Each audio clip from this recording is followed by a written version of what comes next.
নারী শক্তিকে কেন্দ্র করে মণ্ডপ সজ্জা, মণ্ডপের অন্দরে অধিষ্ঠিত মা শ্যামা। Khalishani rural welfare society প্রযত্নে Khalishani আরজি এবারের ভাবনায় উঠে এসেছে বাংলার নারী আমরাই পারি। থিম ভাবনায় অরবিন্দ সামন্ত।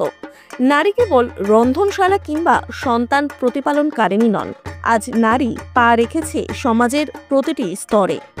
আর সেই ভাবনায় প্রতিফলিত হয়েছে মণ্ডপ জুড়ে। ৬৭তম বর্ষের এই পুজোয় মণ্ডপ সজ্জা থিম ভিত্তিক হলেও মাতৃ প্রতিমার রূপ ছিল সাবেকি। পাশাপাশি এই পুজোর দ্বারোদ্ঘাটনে উপস্থিত ছিলেন প্রখ্যাত গায়িকা মিস জোজো। অন্যদিকে এই পুজোকে কেন্দ্র করে কি বললেন কর্মকর্তারা, চলুন শুনে আসা যাক।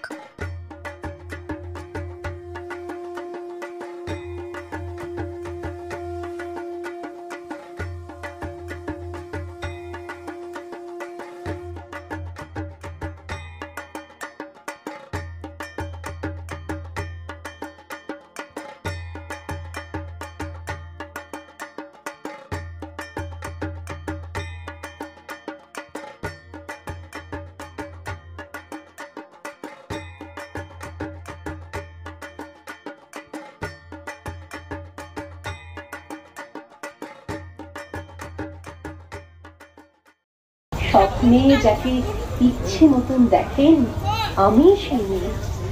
বিহারের প্রত্যন্ত গ্রামে দিনের আলোয় যার ছায়া মারানো আপনার ধর্মে নিষিদ্ধ, আর রাতের গভীরে যাকে বস্তি থেকে তুলে আনতে তাই বরকন্দাজ পাঠান আপনি। আর সুসজ্জিত বিছানায় যার জন্য অপেক্ষায় অধীর হয় আপনার রাজকীয় লাম্পট্য আমি সেই মেয়ে। আমি সেই মেয়ে সংসারের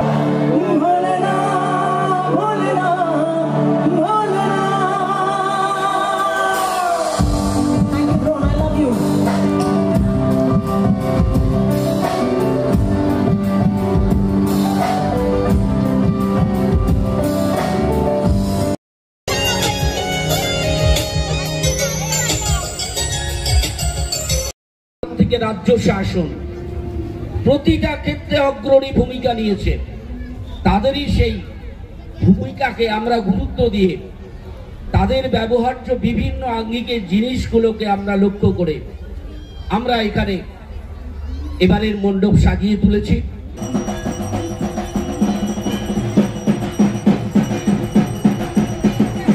পৃথিবীর আদি শক্তি কিন্তু নারী, সেইটাকে আমরা সামনে রেখেছি এবং দেখেছি সারা ভারতবর্ষের মধ্যে পশ্চিম বাংলার নারীরা কিন্তু অন্যতম বলে আমি মনে করি। পশ্চিম বাংলার নারী তারা শুধুমাত্র যে সন্তান প্রতিপালন করে তা কিন্তু নয়, তারা সন্তান প্রতিপালন থেকে শুরু করে রন্ধনশালা এবং তারা কার ড্রাইভিং থেকে শুরু করে প্লেন ড্রাইভিং, তারা প্রতিটা জায়গায় কিন্তু অগ্রণী ভূমিকা দৃষ্টান্ত রেখেছে। তারা কাজ করছে। আমরা যতই মনে করি পুরুষ শাসিত সমাজ, মেয়েদেরকে যতই দমিয়ে রাখার চেষ্টা করি, আদবে কিন্তু তা নয়। মেয়েরা আসল শক্তি কিন্তু পুরুষের মহিলা। আমরা দেখতে পাচ্ছি মা কালীকে লক্ষ্য করলেই আমরা বুঝতে পারবো যে পুরুষের স্থান কোথায়। যে পুরুষ অনেক দম্ভ করে, সেই পুরুষকেই কিন্তু নারীর গর্ভে জন্ম নিতে হয়। আমরা তাই জানি যে বাংলার নারী তারা অনেক কিছুই করতে পারে। তারা শুধু গৃহকর্মে নিপুণা তা কিন্তু নয়, আজকে রাজ্য শাসন করতে পারে।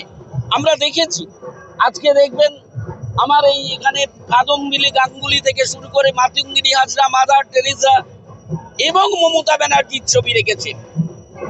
এটার কারণ হচ্ছে, এটাকে নিছক কেউ যদি রাজনৈতিক দৃষ্টিভঙ্গিতে দেখে তারা ভুল করবে। আমরা জানি কারো কারো হয়তো অন্যভাবে নিতে পারে, কিন্তু আমরা জানি মমতা ব্যানার্জির একটা আলাদা গুণাবলী আছে। সে আজকে রাজ্য শাসন করছে একটা নারী হয়ে। বাংলার প্রথম নারী মুখ্যমন্ত্রী শ্রীমতী মমতা বন্দ্যোপাধ্যায়। এবং বাংলার নারীরা যে কাজ করতে পারে, রন্ধনশালা থেকে রাজ্য শাসন, সেইটাকে মাথায় রেখেই আমাদের আজকের এই মণ্ডপ নির্মাণ করেছে। কি কি অনুষ্ঠান দিয়ে কতদিন ধরে আপনাদের এই পুজোটা চলছে? আমাদের 18 তারিখ উদ্বোধন হয়েছে, 18ই অক্টোবর। সেই দিন প্রশাসনিক কর্তা ব্যক্তিরা উপস্থিত ছিলেন এবং প্রখ্যাত গায়িকা মিস জোজো উপস্থিত থেকে আমাদের সঙ্গীত পরিবেশন করেছেন। এখানে বিশাল লোক, এই কালীতলা স্তব্ধ হয়ে গেছিল। নারী শক্তি বলতে গেলে প্রথমত পৃথিবীতে আলো যখন মায়ের পেট থেকে কেউ সৃষ্টি করে পুরুষ সন্তান, সেটা মায়ের পেট থেকে যখন সেটা নারী শক্তি থেকেই আসে। নারীর মূল শক্তি হচ্ছে তো নারী।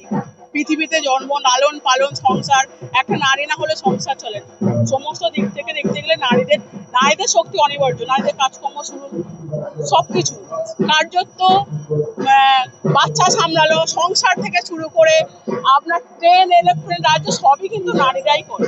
নারী কিন্তু সারা পৃথিবী অচল। নমস্কার।